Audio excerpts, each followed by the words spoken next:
Great guys, आज हम इस अमेजिंग एनिमेशन को क्रिएट करने वाले हैं जो कि अनरोल बैनर सीजीआई ऐड है। सो लास्ट वीडियो में मुझे बहुत सारे कमेंट्स आए थे कि हमसे बैनर अनरोल नहीं हो पा रहा था। इवन मैंने सभी का रिप्लाई किया है। साथ ही साथ ऐसे भी यूजर्स थे जो कि इंस्टाग्राम पे फाइंड करके मुझे इस पे कमेंट कर रहे थे, तो वहाँ पे भी उन्हें जितना मुझसे रिप्लाई हो सका मैंने सबका रिप्लाई किया। देन मैंने सोचा कि एक नया ट्यूटोरियल क्रिएट करते हैं जिसमें हम मेनली फोकस करेंगे कि हम अनरोल कैसे करें और आपकी जो प्रॉब्लम है उसे हम सॉल्व कैसे करें। साथ ही साथ हम FSY का भी यूज़ करना सीखेंगे कि हमारा जो स्टैटिक शॉट में जो कैमरा है उसे कैसे मैच करना है और ब्लेंडर में कैमरे को कैसे इंपोर्ट करना है। ये पूरी प्रोसेस हम 1 बाय 1 सीखेंगे। सो प्रोजेक्ट फाइल डिस्क्रिप्शन के अंदर है, आप उसे डाउनलोड कीजिए और मेरे साथ साथ प्रैक्टिस कीजिए। अगर आप प्रैक्टिस नहीं करेंगे तो आप सीखोगे कैसे, तो प्लीज़ मेरे साथ प्रैक्टिस कीजिए।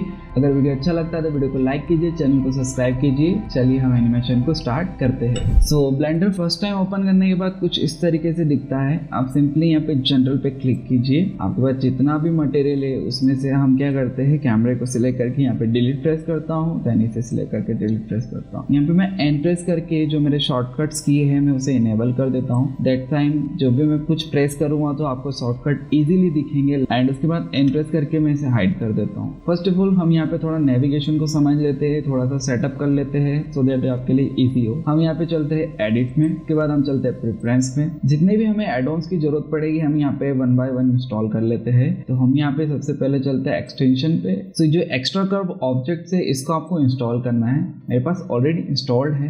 मैं सिंपली यहाँ पे, अगर मेरा इंस्टॉल नहीं होता ना तो मुझे यहाँ पे एक इंस्टॉल बटन दिखता जो कि कुछ इस तरीके का होता। मैं सिंपली क्लिक करता तो वो इंस्टॉल हो जाता। एंड उसके बाद यहाँ पे हमें अलाइन टूल चाहिए। सो यहाँ पे अलाइन टूल मेरा ऑलरेडी इंस्टॉल है। अगर आपके इसमें इंस्टॉल नहीं है तो आप सिंपली यहाँ पर आपको एक इंस्टॉल बटन दिखेगा, यहाँ पे क्लिक करना, देन ऑटोमेटिकली ये इंस्टॉल हो जाएगा आपके सिस्टम में। देन उसके बाद हम चलते हैं एड ऑन्स में एंड यहाँ पे हम नॉट रेंगुलर उसे यहाँ पे टिक कर लेना, ये बहुत इंपॉर्टेंट है। एंड क्रॉस वेरीफाई करने के लिए आप यहाँ पे कर्व ऑब्जेक्ट को भी यहाँ पे चेक कर सकते हो कि आपके पास कर्व ऑब्जेक्ट है, यस है, और यहाँ पे टिक लगा है। उसके बाद यहाँ पे अब अलाइन टूल को भी चेक कर सकते हो। अलाइन टूल भी यहाँ पे मेरे पास है। हम चलते हैं नेविगेशन पे एंड सिंपली यहाँ पे आपको जो ऑर्बिट अराउंड सिलेक्शन है इसे क्लिक कर देना है। जनरली जब आप यहाँ पर ऑर्बिट करते हैं कुछ इस तरीके का मूवमेंट, अगर मैं इसे उस तरीके के लिए साइड कर दूं तो जो ये पॉइंट है ना, पिवट पॉइंट, इसके अराउंड हम ऑर्बिट करते हैं। बट मैं चाहता हूँ कि मैं ऑब्जेक्ट के अराउंड ऑर्बिट करूँ, तो देन मैं उस ऑप्शन को सिलेक्ट करता हूँ। देन अब मैं ऑर्बिट करता हूँ तो मैं इसके अकॉर्डिंग ऑर्बिट कर रहा हूँ। अदरवाइज आप अगर उस ऑप्शन को सिलेक्ट नहीं करेंगे तो आप जब भी ऑर्बिट करोगे तो कुछ इस तरीके करेंगे जो आपको पसंद नहीं होगा,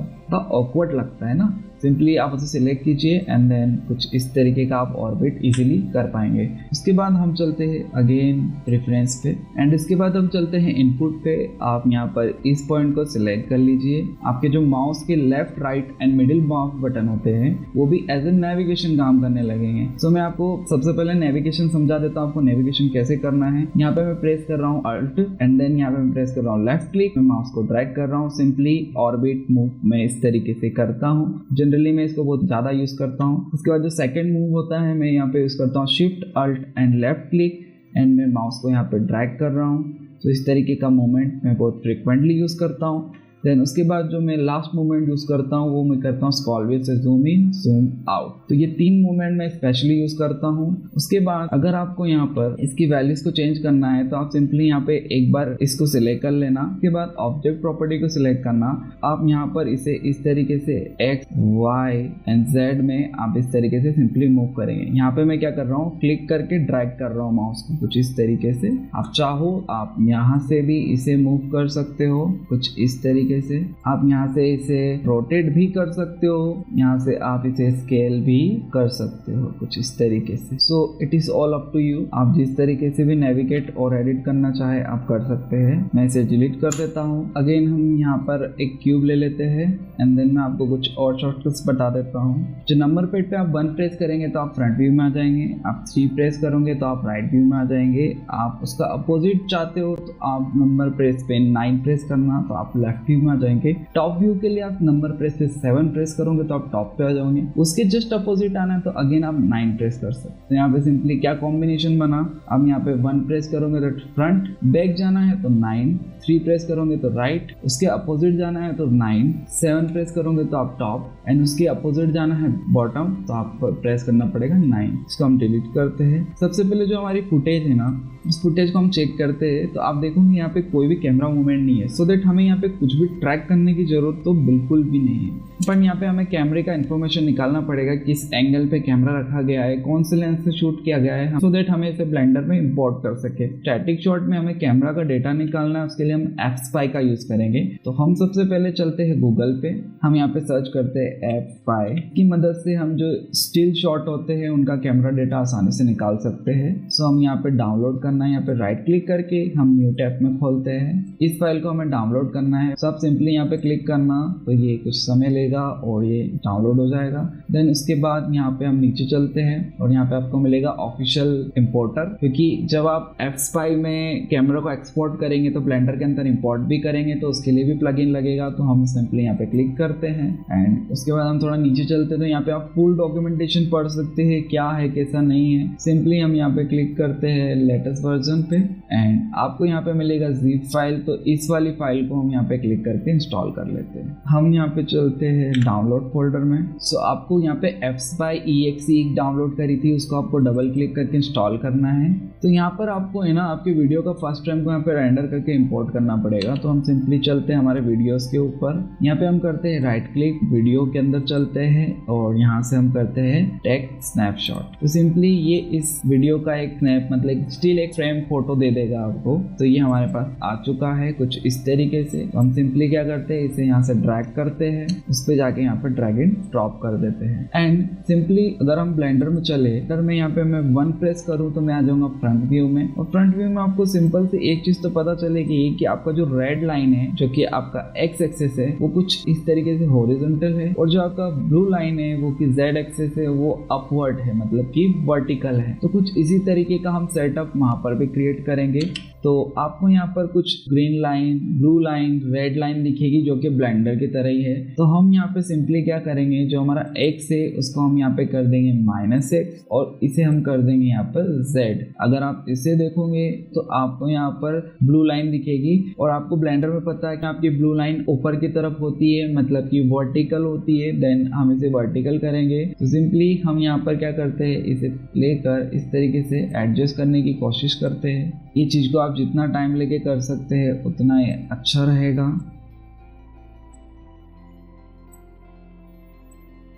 सो हम यहाँ से इसे डिम को हटा देते हैं और सिंपली जो हमारी रेड है उसे हम यहाँ पे मैच कर लेते हैं अच्छे से। सो नीचे वाले को भी हम अच्छे से मैच कर लेते हैं एंड ये ब्लू लाइन जो कि हमारा z एक्सिस है इसको भी हम अच्छे से मैच कर लेते हैं। जब इसे परफेक्टली आप मैच कर लोगे ना तो इसके बाद आपको मैं थोड़ा डिम करके दिखाता हूँ। ये कुछ इस तरीके का आपका सेटअप बन जाएगा। ये आपकी x एक्सिस है और ये आपका z एक्सिस है, और आप अगर इसको देखोगे तो ये भी प्रॉपरली मैच कर गया है। यहाँ पे आप क्या कर सकते हो, यहाँ पे x एंड y में आप ग्रिड को ऑन करके यहाँ पे चेक भी कर सकते हो क्या हमारा यहाँ पे प्रॉपरली मैच है। तो यहाँ पे आप देख सकते हो कि आपका ग्रिड आपकी जो सरफेस है उससे बहुत अच्छे से मैच कर गया है। तो हम यहाँ पे क्या करते हैं, फाइल्स में चलते हैं, सिंपली यहाँ पे सेव कर लेते हैं। यहाँ पे मैं इसका नाम रख देता हूँ कैमरा डेटा एंड देन यहाँ पर मैं इसे सेव कर लेता हूँ। इसे मैं बंद कर लेता हूँ। अब सिंपली आपने f/spy से कैमरा का डेटा को एक्सपोर्ट कर लिया, यहाँ पे आपको इंपोर्ट करना है। सो हम यहाँ पे चलते हैं एडिट के अंदर, आपको चलना है प्रेफरेंस में एंड उसके बाद हम चलते हैं यहाँ पे एड-ऑन्स में। यहाँ पे हम करते हैं इंस्टॉल फ्रॉम द डिस्क, हमारे डाउनलोड फोल्डर के अंदर चलते हैं एंड देन यहाँ पे हम सर्च करते हैं सिंपली f/spy। तो आपको यहाँ पे zip फाइल मिलेगी, आप इसे सिंपली क्लिक करना और इंस्टॉल फ्रॉम द डिस्क कर देना एंड यहाँ पे आपका ये इंपोर्ट हो चुका है। मेक श्योर आपका ये टिक लगा रहे, नहीं तो चीज़ें प्रॉपरली काम नहीं करेगी। हम इसे यहाँ से कट कर देते हैं। अब हमें यहाँ पे हमारा कैमरे को इंपोर्ट करना है जो हमने f/spy से एक्सपोर्ट करा था। तो हम यहाँ पे चलते हैं फाइल, उसके बाद चलते हैं इंपोर्ट और यहाँ पे आपको मिल जाएगा f/spy। दैट मीन्स आपका एड ऑन परफेक्टली यहाँ पे इंस्टॉल हो चुका है। और जहाँ पर भी आपने उस डेटा को यहाँ पे रखा है उसे हम यहाँ पर सिंपली इसे सिलेक्ट करके यहाँ पे इंपोर्ट कर लेता हूँ। अगर यहाँ पे आपको कैमरा आइकॉन नहीं दिख रहा है, ये इसी कारण नहीं दिख रहा है क्योंकि आपने कैमरे को यहाँ पे सिलेक्ट नहीं करा है। तो फर्स्ट ऑफ ऑल आप यहाँ पे कैमरे को सिलेक्ट करना, देन आपको ये आइकॉन दिखेगा, हम यहाँ पे करते हैं क्लिक, देन हम थोड़ा सा नीचे की तरफ चलते हैं।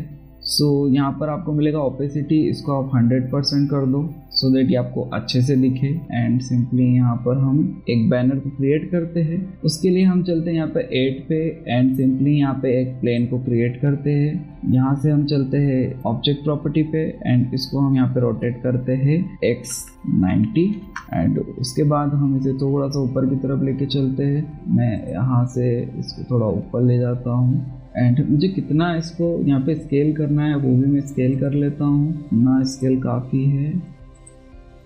एंड उसके बाद यहाँ पे हम मटेरियल को अप्लाई करेंगे तो हम चलते हैं यहाँ पे शेडिंग टैब में। उसके बाद यहाँ पे मैं चलता हूँ न्यू मटेरियल एंड जो भी इमेज आपके पास है मैं इस इमेज को सिंपली यहाँ पर ड्रैग एंड ड्रॉप करता हूँ और इसका कलर वाले को मैं इस बेस कलर से अटैच कर देता हूँ। यहाँ पे इसकी रफनेस को मैं थोड़ा कम कर देते हैं, मेटालिक को हल्का सा बढ़ा देते हैं एंड आप देख सकते हैं कि थोड़ी डिस्टॉर्टेड लग रही है। तो हम यहाँ पे सिंपली चलते हैं UV editing and UV editing में हम यहाँ पर क्या करते हैं, यहाँ पर आप है ना स्क्रॉल व्हील को प्रेस करके आप ड्रैग करना, तो इस तरीके का मूवमेंट आप यहाँ पे कर सकते हो। एंड यहाँ पे हम चलते हैं मटेरियल प्रीव्यू पे सो दैट आपको यहाँ पे मटेरियल का प्रीव्यू दिखे। कैमरा व्यू में आ जाएंगे 0 प्रेस करके एंड यहाँ पे हम चेक करते हैं किस तरीके से हम इसे फिक्स कर सकते हैं। तो हम यहाँ पे अगेन स्क्रॉल व्हील प्रेस करके ड्रैग करते हैं, सिंपली यहाँ पे इसे सिलेक्ट करके हम यहाँ पर G प्रेस करके हम इधर आ जाते हैं। थोड़ा सा हम S प्रेस करके स्केल कर लेते हैं एंड इधर G प्रेस करके, अब चाहो तो इधर से भी कर सकते हो, ये कोई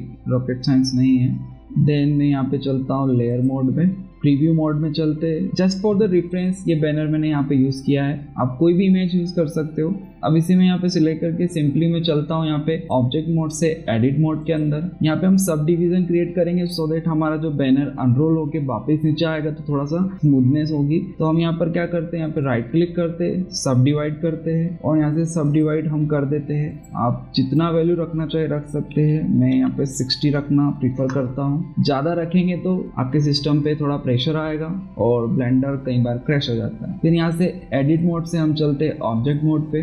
नंबर पेड पे 0 प्रेस करके हम कैमरा व्यू से बाहर चलते हैं, देन हम इसे नॉर्मल व्यू पे कर लेते हैं। सो जब भी आप इसे स्केल को रोटेशन करते हो या फिर इसकी लोकेशन चेंज करते हो, आप इसके ऊपर अगर मॉडिफायर लगाने वाले हो तो इसकी जो लोकेशन, रोटेशन और ये सब आप इसको 0 कर देना सो दैट आपको तकलीफ ना आए। आप यहाँ पे नजर रख के रखना इसकी लोकेशन और रोटेशन 0 कैसे होती है। तो मैंने इसे सिलेक्ट किया, कंट्रोल A प्रेस किया एंड देन यहाँ पे रोटेशन और स्केल को यहाँ पे 0 कर दिया। हम यहाँ पे देख सकते हो यहाँ पे रोटेशन और स्केल यहाँ पर 1 हो गई है। एंड उसके बाद हम यहाँ स्पाइरल क्रिएट करते हैं, तो जो हमारे एडिशनल चीजें हम यहाँ पे उसको ऑफ कर देते हैं सो दैट यहाँ पे कंफ्यूजन क्रिएट ना हो। 7 प्रेस करके हम टॉप व्यू में चलते हैं। यहाँ पे हम क्या करते हैं, ऐड पे क्लिक करते हैं, कर्व और उसके बाद यहाँ पे स्पाइरल और इस वाले स्पाइरल को यहाँ पे सिलेक्ट कर ले। यहाँ पे आपको कितने टर्न्स चाहिए तो मैं यहाँ पे टोटल 6 टर्न लूंगा एंड उसके बाद मैं यहाँ पे कितने स्टेप है ये आप जितना बढ़ाना चाहो बढ़ा सकते हो। तो मैं यहाँ पे इसे 40 कर देता हूँ, दैट्स इनफ। एंड इसके बाद मैं इसे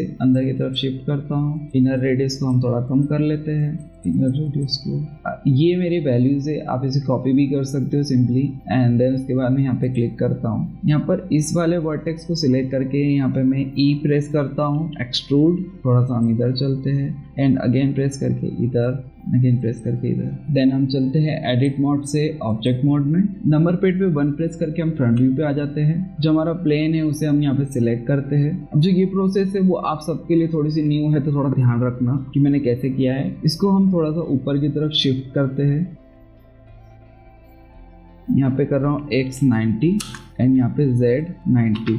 देन अगेन आप इसे थोड़ा सा छोटा भी कर सकते हो। हमेशा की तरह इसमें भी हम स्केल को अप्लाई करते हैं, कंट्रोल A एंड रोटेशन और स्केल को यहाँ पे अप्लाई कर देते हैं। सो यहाँ पे N प्रेस कर रहा हूँ तो यहाँ पे आपको अलाइन टूल मिलेगा। सो हम क्या करते हैं, सिंपली पहले हमारे स्पाइरल को सिलेक्ट करा मैंने एंड देन प्लेन को सिलेक्ट करा। सो ये प्लेन यहाँ पे हमारा मेन ऑब्जेक्ट बन गया है, मतलब प्लेन के अकॉर्डिंग यहाँ पर अलाइनमेंट होगा। तो मैंने इसको X में अलाइन करा एंड मैंने इसको Y में अलाइन करा, परफेक्टली अलाइन है। एंड उसके बाद मैं क्या करता हूँ, पहले मैं प्लेन को सिलेक्ट करता हूँ, देन यहाँ पे स्पाइरल को सिलेक्ट करता हूँ। अब यहाँ पे स्पाइरल के अकॉर्डिंग यहाँ पे अलाइन होगा, तो X and and y completely align है। तो हम यहाँ पे n प्रेस करके इसे हाइड कर देते हैं। अगर मैं सिंपली आपको दिखाऊं ये कैसे काम कर रहा है, तो मैं 1 प्रेस कर रहा हूँ, तो 1 प्रेस करते आपको समझ में आएगा कि ये फ्रंट फेसिंग है। तो आपका भी कुछ इसी तरीके से होना चाहिए। जब मैं इसे हल्का सा शिफ्ट करूँगा तो इसका जो एंड पॉइंट है, ये वाला पॉइंट, ये इस डायरेक्शन में आपको शिफ्ट करना है। आप दूसरी डायरेक्शन में शिफ्ट करोगे तो काम नहीं करेगा ये चीज़ें, आपको ये इस डायरेक्शन में करना है। अब मैं यहाँ पे प्लेन को सिलेक्ट करता हूँ, देन उसके बाद मॉडिफायर टैब में चलता हूँ और यहाँ पे ऐड मॉडिफायर करता हूँ। डिफॉर्म में चलकर यहाँ पे कर्व को सिलेक्ट कर लेता हूँ। सिंपली आपको एक स्पाइरल दिखेगा, देन आपको यहाँ पे सिलेक्ट कर लेना है। कुछ इस तरीके की प्रॉब्लम आपको यहाँ पर आ रही होगी और कुछ लोगों की इससे बेकार प्रॉब्लम भी आ रही है। तो आपको क्या करना है, सिंपली यहाँ पर हम सिलेक्ट करते हैं। देखो आप ट्राई कर सकते हो, एक्स में भी ट्राई कर सकते हो, कुछ इस तरीके से दिख रहा है हमारा एक्स में, वाई में कुछ ऐसा आ रहा है। देखो आप ट्राई करके देखो, सिंपली कोई दिक्कत नहीं है। जैसे जेड में ऐसा आ रहा है ना।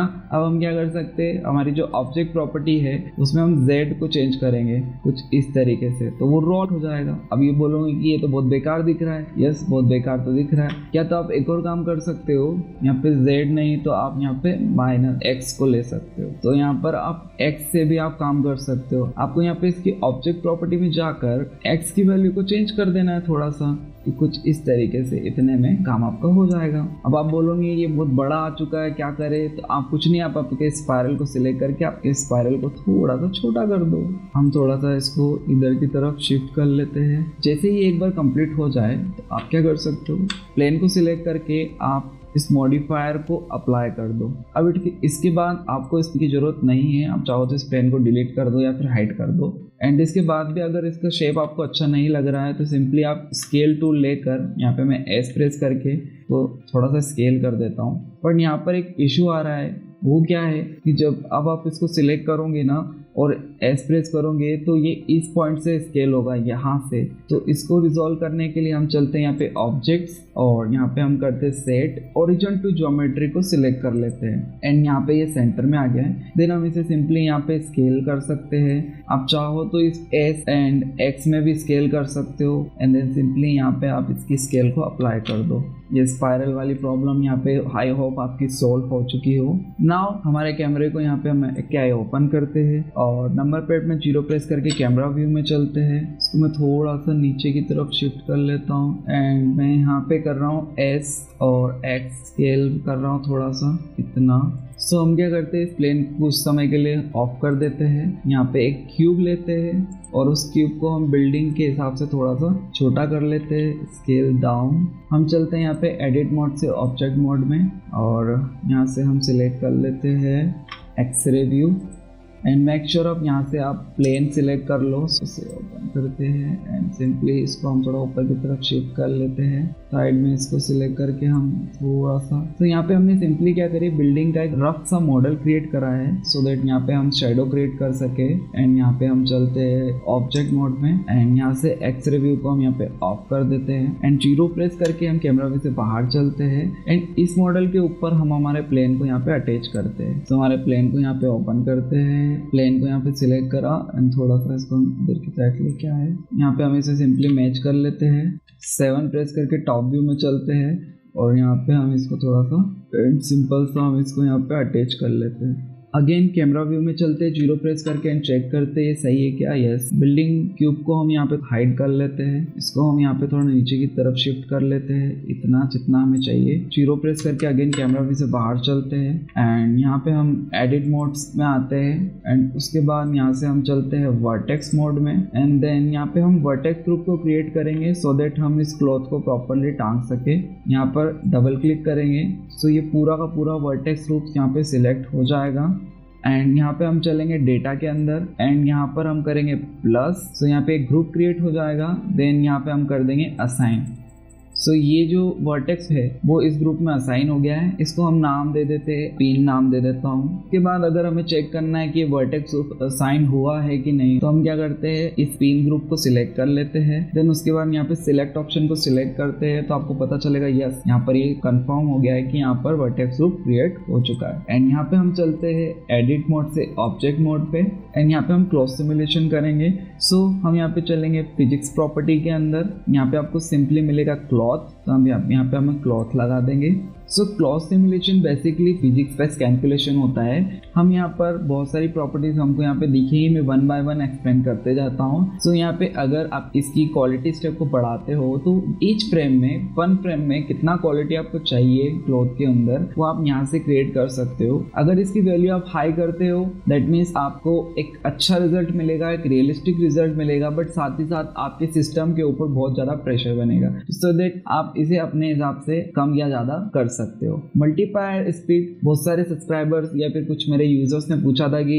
हम क्लॉथ की स्पीड को कैसे बढ़ा सकते हैं। तो आप सिंपली जब इसकी वैल्यू 1 रहेगी तो सिंपली ये नॉर्मल स्पीड से गिरने लगेगा क्लॉथ, बट अगर इसकी स्पीड को आपको स्लो करना है तो इसकी वैल्यू को आप कम कर सकते हो, अगर इसकी स्पीड को बढ़ाना है तो आप इसकी वैल्यू को बढ़ा सकते हो। वर्टेक्स मास्क क्या होता है जो आपने यहाँ पर देखे थे, हम इसे क्लिक करके एक बार एडिट मोड में चलते हैं। सो जो आपको ये डॉट डॉट पॉइंट दिख रहे हैं ये वर्टेक्स है। यहाँ पर ये पूरा क्लॉथ का मास नहीं होता है, ये वर्टेक्स का मास है। तो यहाँ पर मान लो कि 3000 4000 वर्टेक्स है तो उनका ईच वर्टेक्स का जो वैल्यूज है वो 0.3 kg है। अगर आप इसकी वैल्यूज को बढ़ाते हो तो आपका क्लॉथ थोड़ा हैवी हो जाएगा, वैल्यू को और कम करोगे तो आपका क्लॉथ थोड़ा सा लाइटर हो जाएगा। यहाँ पर आपको मिलेगा एयर की वेलोसिटी दैट मीन्स एयर में कुछ थिकनेस होती है कि अगर वैल्यू आप बढ़ाते हो तो एयर आपकी और थिक होगी। जब एयर आपकी थिक होगी तो आपका जो क्लॉथ है वो धीरे से गिरना शुरू होगा। इसकी वैल्यू को आप कम करोगे तो आपकी एयर थिन हो जाएगी, मतलब पतली हो जाएगी, तो आपका जो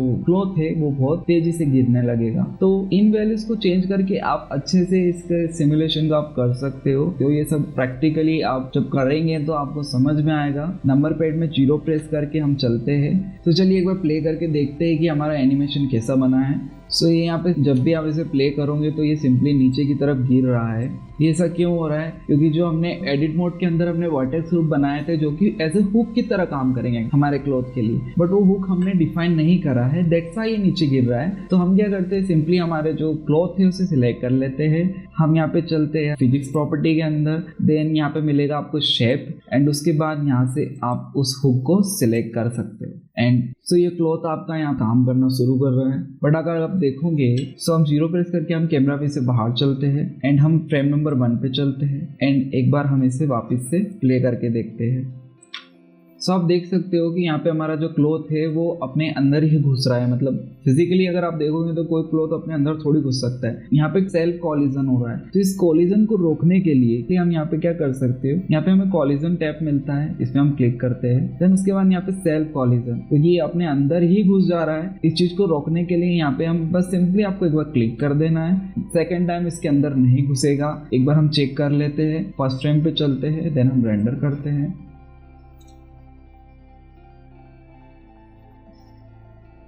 ये यहाँ पे हम फिजिक्स पे सिमुलेशन कर रहे हो। सिमुलेशन बहुत ही इंटेंसिव टास्क होता है और ये सिस्टम के मेन सीपीयू पे बहुत ज़्यादा प्रेशर देता है। अगर आपको सिमुलेशन अच्छा लग रहा है देन हम इसे बैक कर लेते हैं। बैकिंग का मतलब क्या होता है, यहाँ पर एवरी टाइम जब आप प्ले करोगे तो ये आपके सीपीयू पे बड़ा बर्डन डालेगा, बट वंस आप बैक कर लोगे ना तो ये 400-300 फ्रेम को यहाँ पर बैकिंग कर लेगा और आपके सिस्टम में स्टोर कर लेगा as it is. And next time जब भी आप प्ले करोगे तो ये सिंपली स्मूथ चलेगा। तो हम क्या करते हैं, यहाँ पे कैश के अंदर चलते हैं। यहाँ पे हमारी फ्रेम को हम डिसाइड कर लेते हैं हमें कितनी फ्रेम चाहिए। कि हमें फॉर एग्जांपल मुझे यहाँ पर 240 frame is sufficient for me, and then मैं इसे कर देता हूँ बैक ऑल डायनेमिक्स, और ये थोड़ा समय लेगा। मैं वीडियो को थोड़ा फास्ट फॉरवर्ड कर देता हूँ सो दैट आपका टाइम बचे।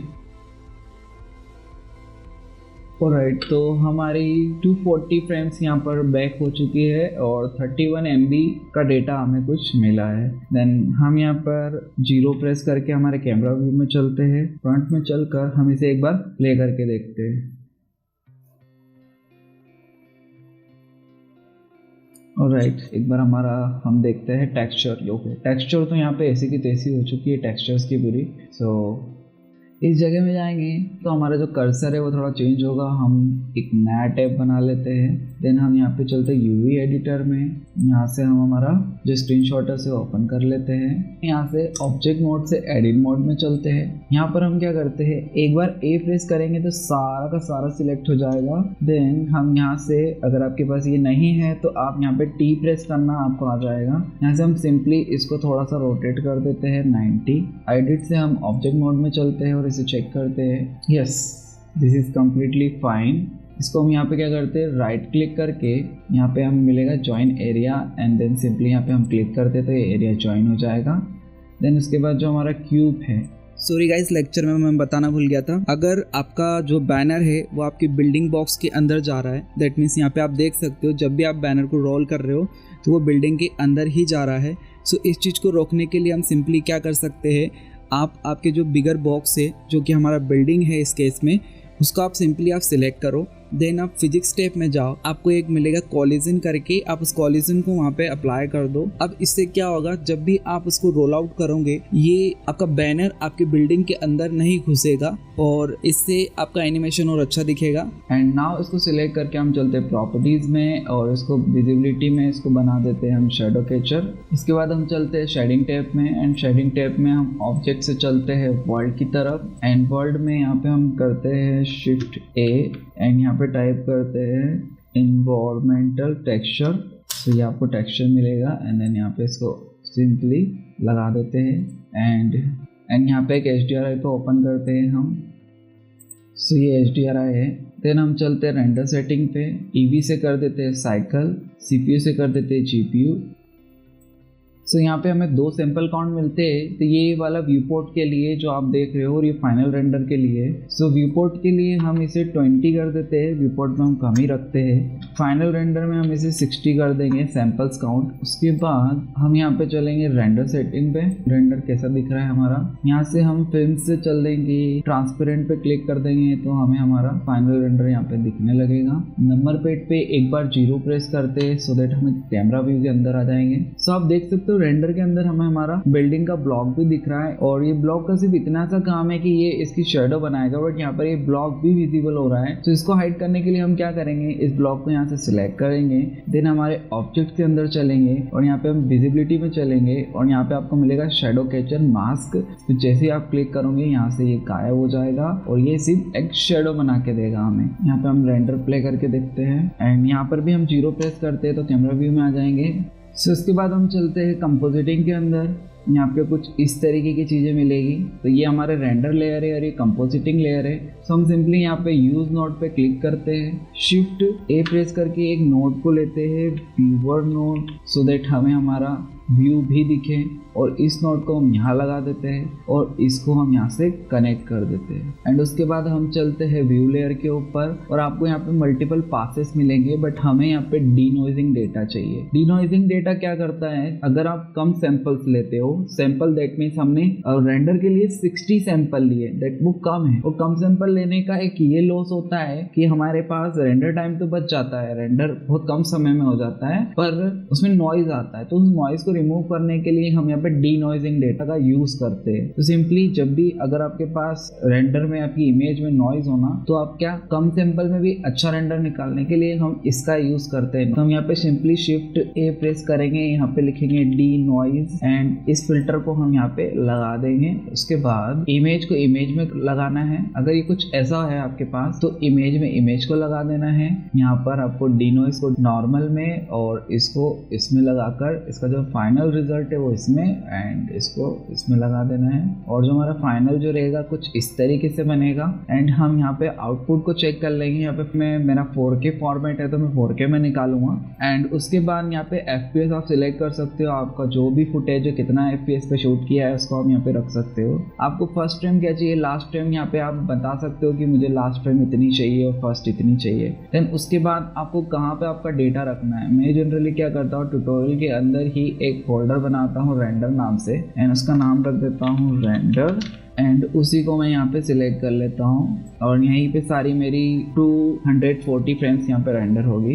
देन उसके बाद हम PNG फॉर्मेट में रेंडर कर रहे हैं। देन इसके बाद यहाँ मेक श्योर करें, बहुत इंपॉर्टेंट है कि हम RGB-A को सिलेक्ट करें, क्योंकि RGB-A में A का मतलब होता है अल्फा डेटा, दैट मीन्स वो ट्रांसपेरेंट रहता है। अगर गलती से आपने RGB सिलेक्ट कर लिया ना तो वो कुछ काम का ही नहीं रहेगा रेंडर। उसके बाद जो भी आप कंप्रेशन लगाना चाहते हो लगा सकते हो, जैसा भी आप चाहो। यहाँ पे आपको पूरी सेटिंग मिलती है, आप उसको अच्छे से एक्सप्लोर कर सकते हो। देन उसके बाद हम यहाँ पर क्या करेंगे, यहाँ पर आपको मिलेगा रेंडर एनिमेशन, इस पे क्लिक करना एंड ये बहुत समय लेगा और 1 बाय 1 करके आपको एक एक 2 फ्रेम देता रहेगा। जैसे ही आपकी सारी फ्रेम रेंडर हो जाए उसके बाद आपको आफ्टर इफेक्ट ओपन करना है और आफ्टर इफेक्ट ओपन करने के बाद इस एरिया पे क्लिक करके आपको आपकी रेंडर एंड फुटेज दोनों को यहाँ पे आपको लेके आना है। फर्स्ट वाली इमेज को सिलेक्ट कीजिए और मेक श्योर आपका यहाँ पर रेंडर सीक्वेंस यहाँ पर क्लिक होना चाहिए एंड देन यहाँ पे ओके कर दीजिए और आपके रेंडर सीक्वेंस आ जाएगा। इसी तरीके से आप फुटेज को भी इंपोर्ट कर लीजिए। सबसे पहले क्या करना है, आपके फुटेज को लेकर कंपोजिशन जो आइकॉन है उसके ऊपर आप ड्रैग एंड ड्रॉप करना सो दैट एक कॉम्प क्रिएट हो जाएगा